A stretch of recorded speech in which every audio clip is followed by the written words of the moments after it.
Doctor Strange in the Multiverse of Madness is shaping up to be a spectacle, not just from a story standpoint, but also from bringing back some of Marvel's most iconic roles. But will a familiar character with a new face be among them?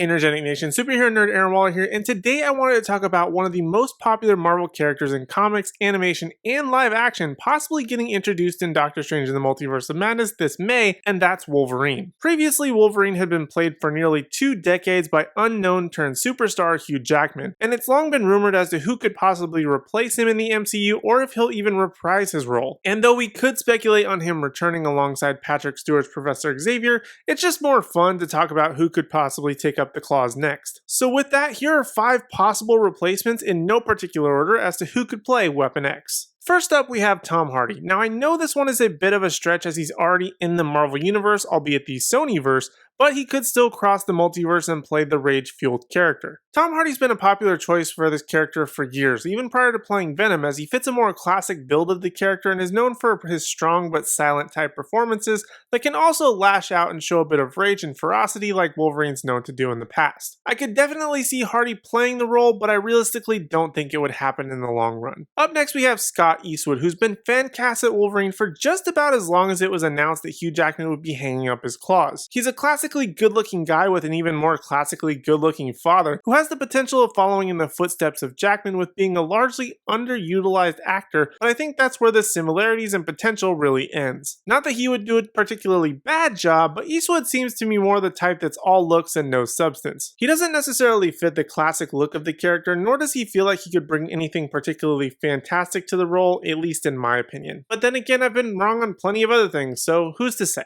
Now the next person who could potentially play Wolverine is a bit of a wild card in the former Power Ranger and Stranger Things star Dacre Montgomery. He's already been rumored to be possibly playing Johnny Storm in the MCU's Fantastic Four, so I suppose it will just be a matter of time before he joins the MCU in one way or another, whether it be as Wolverine or Johnny Storm or anybody else. And though I can see the potential in what he can bring to the character based on the more anger-inducing moments from Stranger Things, I also think he might be a bit too pretty for Logan right out of the gate. Sure, maybe he could pull off the charm of the character when he needs it, or again be the strong but silent type, but I think that's all we would really get. He doesn't really strike me as the type of exposed nerve that Wolverine that can go off at any second and go full berserk, but the potential is there, but to me I just feel like he'd be better suited to have a 4 on his chest. Another popular pick, and one that I can definitely see also falls into a very similar category, is Tom Hardy, and that's Jon Bernthal. Bernthal has had a massive success and a great reception as Frank Castle, aka the Punisher, and though I could see him in the role of Wolverine, I think it would be more of the same of what Hugh Jackman brought to the character. Plus, Bernthal's direction of a rage-fueled animal is much better suited with an arsenal of weaponry and nothing to live for. Wolverine has a bit more of a staying demeanor, and Bernthal always feels like he's on the edge in the right way, but more of a go out and one last showdown, which doesn't make a whole lot of sense for a guy who sort of can't die. And last but not least, my personal pick for years as to who could take over Wolverine, Taryn Edgerton. This may not come as a shock to a lot of people, but I think he should 100% be in the running for Wolverine. And not just because he was in a previous film with the former X-Men star,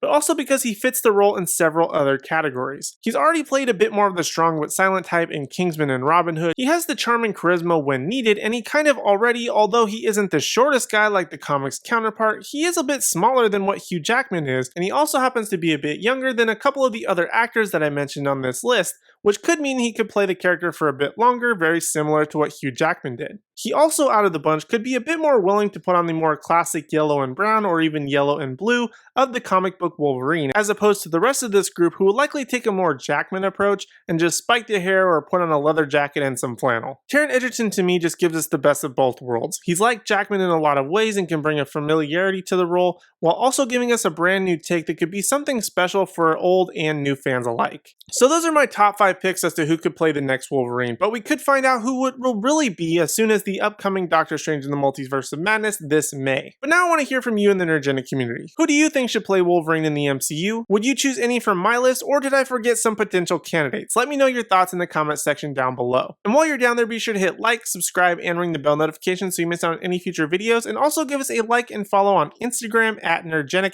so you don't miss out on any awesome news, announcements, or articles at nerdgenic.com. But in the meantime, if you want even more video content from us, check out these videos on screen, like this video talking about even more potential possible cameos in Doctor Strange in the Multiverse of Madness, or for you video game fans, check out this video right over here where I give my thoughts on the Uncharted movie and if it's worth watching or if you should skip it. But other than that, thank you guys so much for watching, we really do appreciate it, and we hope to see you in the next video.